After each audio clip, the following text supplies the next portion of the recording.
전도서 9장 13절에서 18절. 내가 또 해 아래에서 지혜를 보고 내가 크게 여긴 것이 이러하니 곧 작고 인구가 많지 아니한 어떤 성읍에 큰 왕이 와서 그것을 에워싸고 큰 흉벽을 쌓고 치고자 할 때에 그 성읍 가운데에 가난한 지혜자가 있어서 그의 지혜로 그 성읍을 건진 그것이라. 그러나 그 가난한 자를 기억하는 사람이 없었도다. 그러므로 내가 이르기를 지혜가 힘보다 나으나 가난한 자의 지혜가 멸시를 받고 그의 말들을 사람들이 듣지 아니한다 하였노라. 조용히 들리는 지혜자의 말들이 우매한 자들을 다스리는 자의 호령보다 나으니라. 지혜가 무기보다 나으니라. 그러나 죄인 한 사람이 많은 선을 무너지게 하느니라. 제목은 그 17절 말씀대로 조용히 들리는 지혜자의 말, 조용히 들리는 지혜자의 말 제목입니다. 13절에 내가 또 해 아래에서 지혜를 보고 내가 크게 여긴 것이 이러하니.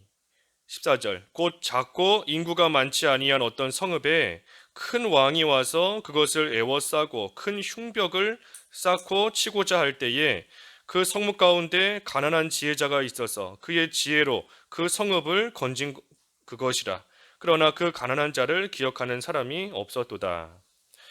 이 해 아래에서 지혜를 보고 또 크게 여긴 것이 있는데 그것이 뭔가, 예전에 작고 인구가 많지 않은 이 작은 성읍이 있었는데 이 큰 왕이 와서 그것을 에워싸고 이 치고자 할 때에 그 성읍에 살고 있는 가난한 지혜자가 나와서 자기 지혜로 그 성읍을 건진 그 일이 있었다 하는 겁니다. 이것은 이 실제로 있었던 일이에요. 이 큰 왕이 와서 이 작은 성읍을 에워쌌던 그러한 일이 있었고, 하지만 그때에 그 성읍에 살고 있는 이 지혜자가 나와서 또 지혜롭게 그 위기를 또 잘 극복하고 나아갔던 그러한 일이 있습니다. 사무엘하 20장 말씀에 쭉 보면 이 요압, 다윗의 이 군사령관이 되는 요압인데, 이 요압이 그 다윗을 대적하는 그 세바라는 사람을 잡으러 그 세바가 살고 있는 그 아벨 성을 에워싼 적이 있습니다. 그래서 아벨 성을 에워싸서 이제 조금 있으면 그 아벨 성이 망하게 된 겁니다. 그때에 그 아벨 성에 살고 있는 이 한 지혜로운 여인이 나와서 이 요압에게 지혜롭게 말하는 겁니다. 예전부터 사람들이 무슨 문제가 생기면 아벨성에 가서 물어봐라 할 정도로 이 아벨성이 참 귀한 하나님의 성읍인데, 그런데 당신이 어찌하여서 이 아벨성을 지금 함락시키고 무너뜨리려고 합니까? 그러니 요압이 말하는 겁니다. 내가 아벨성을 함락하지 않을 것이다. 무너뜨리지 않을 것이다. 단지 그 성 안에 있는 세바 한 사람만 너희가 넘겨주면 내가 이 성을 함락시키지 않겠다. 그러니 그 지혜로운 여인이 그 성읍에 다시 들어가서 그 성읍의 사람들과 모든 사정을 이야기 나누고, 그래서 그 성읍에 있는 그 세바, 그 악한 그 한 사람을 내어줌으로써 그 아벨성이 무너지지 않고 또 잘 그 위기를 극복할 수 있었던 겁니다. 그 여인이 참으로 지혜롭게 대처했기 때문에 그 성이 무너질 수도 있었던 그러한 위기와 어려움 가운데서도 또 무사히 넘어갈 수 있었던 겁니다. 그래서 지금 이 전도서 기자가 그것을 말하고 있는 겁니다. 작은 성읍을 큰 왕이 와서 에워싸고 둘러싸고 있었지만, 하지만 가난한 지혜자로 인하여서 그 성읍이 또 무너지지 않았다. 하지만 문제는 사람들이 그 가난한 자를 기억하지 않았다 그랬습니다. 사람들이 기억하지 않았다. 이 오늘날 치면 이 우리가 살고 있는 이 세상을 이 마귀가 참으로 큰 권세를 가지고 에워싸고 이 세상을 망하게 하려고 하고 있는 겁니다. 하지만 그때에도 이 가난한 지혜자가 나와서 이 세상을 또 건지는 겁니다. 지혜자, 성도가 지혜자예요. 하나님의 귀한 백성, 성도가 지혜자인 겁니다. 예수 그리스도가 지혜인 것인데 예수 그리스도를 소유하고 있으니, 그러니 성도가 참으로 지혜자인 겁니다. 그런데 문제는 가난한 지혜자예요. 가난한 지혜자. 가난하기 때문에 사람들이 볼품없다고 무시하고 그의 말을 듣지 않고 멸시하고 나아가는 겁니다. 그래서 가난한 지혜자이지만 하지만 지혜자, 이 지혜자로 인하여서 그 성읍이 망하지 않은 것처럼 이 지혜자는 어떻게 하면 망하지 않는가 하는 것을 알고 있는 겁니다. 그러니 지혜자인 거죠. 이렇게 하면 망할 수밖에 없고 하지만 이렇게 하면 망하지 않을 수 있다. 그래서 지혜자는 그것을 알고 있는 겁니다. 그래서 우리가 이 9장에서도 살펴본 것처럼 하나님께서 회개할 기회를 주셨을 때 회개해야 된다. 지혜자는 아는 겁니다.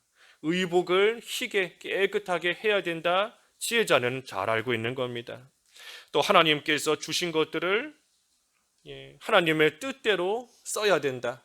하나님의 뜻대로 사용하며 쓰고 나가야 된다. 이 지혜자는 그것을 또 잘 알고 있는 겁니다. 그렇기 때문에 망하지 않고 하나님의 심판을 받지 않고 또 모든 일들 가운데 또 형통하게 나아갈 수 있는 겁니다. 그래서 지혜롭게 행하면 아무리 마귀가 애워싸고 치려고 해도 살 수 있는 것이고 또 망할 일로 우리가 세상을 살면서 얼마나 힘든 일 많이 겪어요. 하지만 아무리 힘들고 어려운 일이 우리를 애워싸고 있다 할지라도 지혜로서 살아가면 지혜롭게 살아가면 또 그 가운데서 안전할 수 있는 겁니다.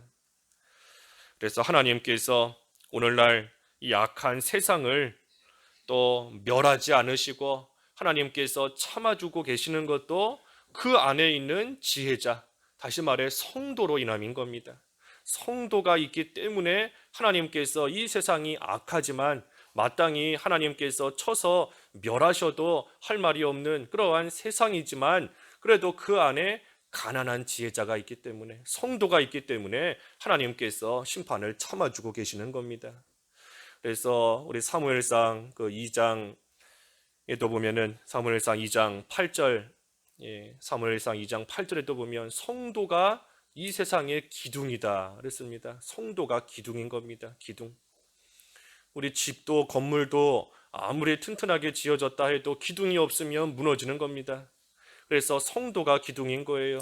이 세상 국가나 또 가정이나 교회나 외부적으로 볼 때에는 왕이 잘 다스리고 지도자가 잘하고 있어서 굳건하게 서 있는 것 같지만 사실은 그 안에 있는 성도들로 인하여서 굳건하게 서 있는 겁니다.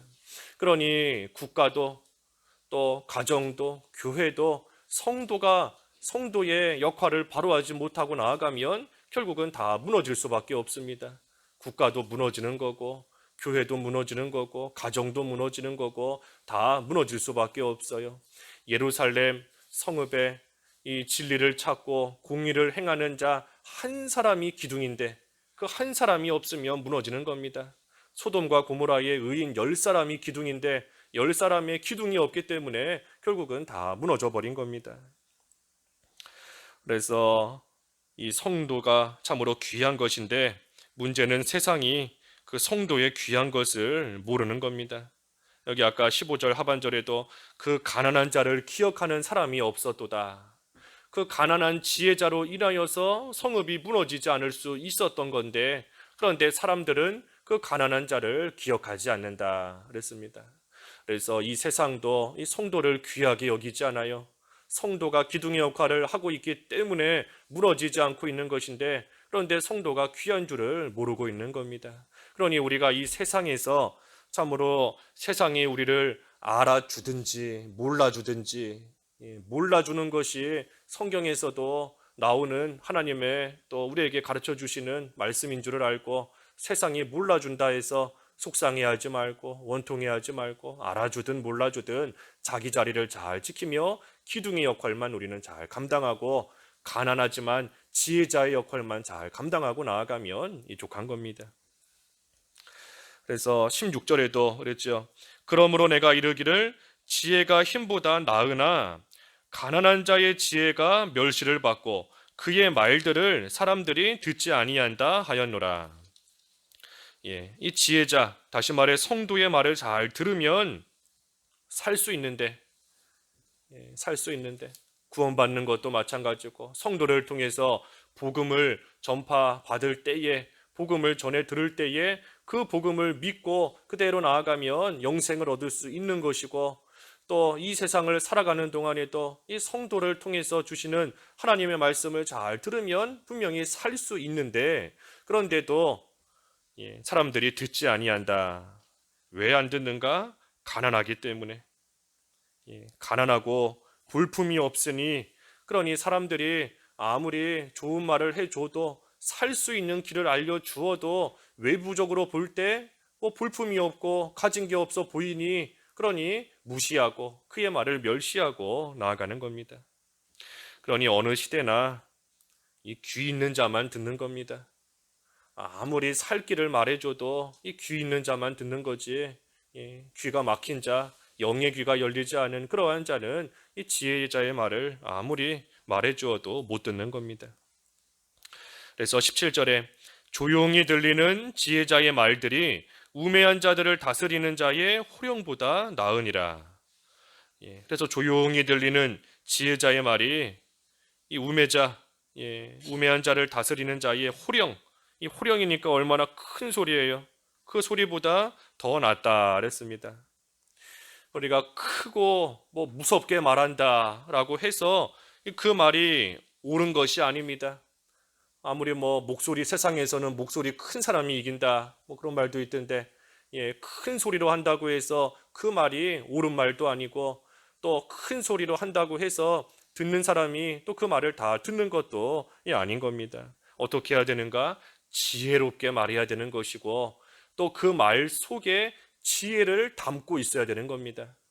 그래서 말의 내용도 지혜로워야 되고 말을 하는 방법도 또한 지혜롭게 그래서 그 모든 것을 지혜롭게 나갈 때에 비록 조용히 말할지라도 그 말에 힘이 있는 겁니다. 이 지혜라는 것이 뭔가 이 성경 말씀인 것인데 이 성경대로 말해주는 거, 성경 말씀을 말해주는 거, 믿음을 가지고 또 믿음을 쓰도록 말해주는 거, 그것이 이 지혜롭게 말해주는 것이고 또 지혜를 말해주는 겁니다. 그래서 조용히 말해도 지혜자의 말에 힘이 있는 겁니다. 성경 말씀을 말해줄 때에 힘이 있는 거예요. 왜냐하면 그 성경대로 이루어지기 때문인 겁니다. 큰 소리로 말한다. 큰 소리로 또 무섭게 말한다. 라고 할 때에 이 순간적으로는 그 말을 들을 때 무서울 수도 있는 겁니다. 크고 무섭게 말하니까 순간적으로는 움찔할 수 있어요. 그 말을 듣는 순간에는. 하지만 그 말이 성경에 맞지 않으면 그 말대로 이루어지는 것이 없기 때문에 무서울 것이 사실은 없는 겁니다. 하지만 조용히 말해도 지혜자의 말, 지혜를 담고 있는 성경 말씀대로 말해주는 그러한 말은 반드시 성취되기 때문에 이루어지기 때문에 그 말이 무서운 겁니다. 그래서 성경대로 우리 앞에서 본 것처럼 사람이 죽으면 더 이상 기회가 없다. 성경을 말해주는 겁니다. 악한 자는 평생을 악한 마음을 가지고 살아가다가 결국은 망한다. 성경 그대로 말해주는 겁니다. 하나님의 뜻대로 행하면 하나님께서 기뻐하시는 뜻대로 행하면 하나님께서 즐거움을 주신다. 기쁨을 주신다. 지혜자의 말을 들어라. 이 다 성경대로 그대로 말해주는 겁니다. 그래서 조용해도 이 지혜자의 말이 무서운 겁니다. 하지만 이 지혜자의 말이 또 조용하기 때문에 조용한 말 겉으로 볼 때에는 그만큼 볼품이 없어요. 그러니 아까 16절의 말씀처럼 사람들이 멸시하고 듣지를 않는 겁니다. 그래서 마지막 18절에 하지만 지혜가 무기보다 나으니라. 그러나 죄인 한 사람이 많은 선을 무너지게 하느니라. 이 지혜자가 조용히 말을 할 때 볼품이 없어 보이지만 하지만 그때의 그러한 자의 그 지혜가 무기보다 낫다 그랬어요. 지혜자가 무기보다 낫다 그랬습니다. 그러니 우리의 싸움은 칼과 창으로 싸우는 것이 아니라 지혜를 가지고 싸우는 겁니다. 지혜가 무기보다 나으니 지혜를 가지고 싸우는 거예요. 아까 지혜가 성경 말씀이 지혜다 그랬지 않습니까? 믿음이 지혜인 겁니다. 그러니 예수님을 믿는 믿음. 그러니 우리가 예수님을 믿는 그 믿음 안에서 성경 말씀을 우리의 무기로 삼고 그것을 가지고 나아갈 때 우리가 모든 것을 이길 수 있는 겁니다. 예수님께서도 광야에서 40일간 기도하실 때에 말씀으로 이기셨잖아요. 성경 말씀을 무기로 삼아서 이 마귀를 이기신 겁니다. 그러니 우리도 지혜, 성경 말씀대로 우리가 전도서 통해서 본 것처럼 성경에서 지나치지 않아야 된다 그랬는데, 성경에서 지나치지 않는 것, 그것이 또한 지혜이고 성경 말씀 그 자체가 지혜이니 우리가 어떤 일을 당해도 이 성경으로 가지고 말씀대로 해 나아가면 이긴 겁니다. 말씀대로 하면 이긴 거예요. 하지만 말씀을 양보하면 진 겁니다. 칼과 창, 우리가 싸울 때 실제로 칼로 창으로 싸우지는 않아도 다른 사람에게 분노하고 화내고 미워하고 하면 이미 진 겁니다. 이미 진 거예요. 다른 사람에게 화내고 다른 사람에게 또 분노하고 또 여러 가지 모양으로 싸우고 미워하고 시기하고, 그거 이미 다 진 겁니다. 왜 진 건가? 무기가 아닌 걸로 싸웠으니 진 겁니다. 우리의 무기는 칼과 창이 아니고 지혜가 우리의 무기다 그랬는데 무기가 아닌 걸로 싸웠으니 질 수밖에 없어요. 진 겁니다. 또 우리를 애워싸고 있는 세상의 여러 가지 근심이나 걱정 가운데서도 원망하거나 불평하거나 또는 두려워한다 라고 하면 그것 또한 진 겁니다. 진 거예요. 왜 진 건가? 무기가 있는데 무기를 가지고 안 싸웠으니까 진 겁니다. 우리에게 주신 무기, 지혜, 성경 말씀이 있는데 그 말씀대로 나아가지 않고, 그러지 않고 세상에 눈에 보이는 것들로 걱정하고 염려하고 또 불평하고 나아갔으니 무기를 못 쓴 거예요. 무기를 사용하지 않은 겁니다. 그러니 역시 질 수밖에 없고 또 진 겁니다. 그래서 우리의 무기는 다른 것이 아니고 지혜, 성경 말씀이다. 그래서 말씀대로 나아가면 이긴 겁니다. 말씀대로 이기는 거예요. 하지만 그렇지 않으면 진 거고, 하지만 여기 마지막에 그러나 죄인 한 사람이 많은 선을 무너지게 하느니라 그랬습니다. 죄인 한 사람이 많은 선을 무너지게 한다. 죄인 한 명이 이 선을 무너뜨리는 겁니다. 한 사람이 그동안 쌓은 선한 일들을 한순간에 다 무너뜨리는 거예요. 선한 일을 오랜 시간 동안 참으로 애쓰며 노력하며 선한 것을 많이 쌓아두었어도 죄인 한 사람으로 인하여서 그 선한 것이 한순간에 다 무너져 버리는 겁니다. 그래서 세상에서도 그렇거니와 또 우리 개인적으로도 그렇습니다. 우리 개인적으로도 우리가 하나님 말씀을 잘 순종하고 믿음의 길 잘 걸어가다가도 한 번 죄 지으면 그게 다 무너져 버립니다. 죄 한 번 지으면 다 무너져요. 애써서 선한 일, 애써서 의로운 일, 애써서 믿음의 길, 애써서 지혜를 가지고 마귀와 싸우며 힘들게 여기까지 왔어도 한 번 죄 지으면 지금까지 했던 거 한순간에 다 무너져 버리는 겁니다. 그래서 우리 속에 이 죄, 작은 거, 지극히 작은 죄 하나라도 이 적은 누룩이 온 모든 것을 다 더럽히는 줄 알고, 지극히 작은 죄 하나라도 우리 속에 들어올 때에 처음부터 그것을 빨리 없애야 됩니다. 어떻게 없애는가? 지혜로서. 지혜로서. 지혜가 우리의 무기다 그랬으니 지혜로서 그 적은 누룩 같은 그러한 죄, 그것을 빨리 없애고 나아가야 돼요. 그래서 이 교회적으로도 한 사람으로 인하여서 교회가 무너질 수 있는 것이고, 우리 개인적으로도 우리 속에 작은 죄 하나로 인하여서 우리 전체가 다, 나 자신 전체가 다 무너질 수 있는 줄 알고 우리가 그러한 것들, 우리에게 주신 무기인 이 성경 말씀, 지혜를 가지고 처음부터 없애고 자르고 나가야 됩니다. 그러니 그러기 위해서 우리가 조용히 들리는 지혜자의 말에 귀를 기울일 줄 알아야 됩니다. 조용히 들리는 지혜자의 말에 귀를 기울여서 그 지혜를 잘 듣고 그 지혜를 내 걸로 삼아서 그것을 무기로 삼아 마귀를 이기고 세상 근심을 이기고 걱정 염려를 이기고 나아가는 그러한 자가 참으로 승리하는 자의 삶이 되는 겁니다. 그래서 오늘 조용히 들리는 이 지혜자의 말 그랬어요. 조용히 들리는 겁니다. 조용히 들리기 때문에 겉으로 볼 때에는 아무 보잘것이 없어요. 세미한 음성과 같이 보잘것이 없는 겁니다. 하지만 그것이 우리의 참된 무기이고 우리의 생명이 사는 길인 줄 알고 우리가 오늘도 우리에게 주시는 조용히 또 은밀히 세밀한 음성으로 주시는 하나님의 말씀에 귀를 기울이고 그 말씀을 가지고 세상에서 승리하는 오늘 한날이 되어야 되겠습니다. 기도하겠습니다.